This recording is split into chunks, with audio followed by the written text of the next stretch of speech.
हाय, मैं हूँ नेहा। दिवाली की सफाई में आज बारी आई है माइक्रोवेव की। जैसे घर का कोना कोना साफ किया जाता है, वैसे ही आज मुझे अपने माइक्रोवेव का कोना कोना साफ करना है। और इसके लिए मैंने ढूंढ निकाले हैं कुछ आसान उपाय। आइए आप भी देखिए।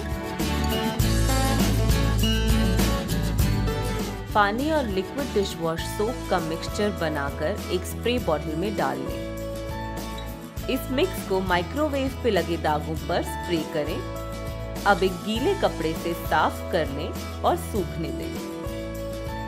माइक्रोवेव के अंदर की सफाई को आसान बनाने के लिए एक माइक्रोवेव सेफ बोल में पानी और नींबू के टुकड़े रखकर गरम करें। माइक्रोवेव को सबसे हाई टेम्परेचर पर रखकर पानी को तब तक गरम करें जब तक माइक्रोवेव के कांच पर भाप जम न जाए।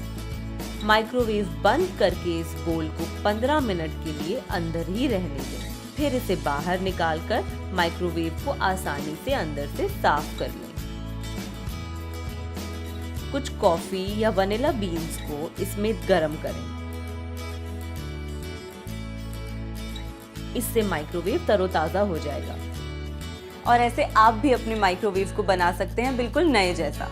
अगर आपको ये वीडियो अच्छा लगा तो ऐसे ही और वीडियोस देखने के लिए नीचे दिए गए लिंक पर क्लिक कीजिए।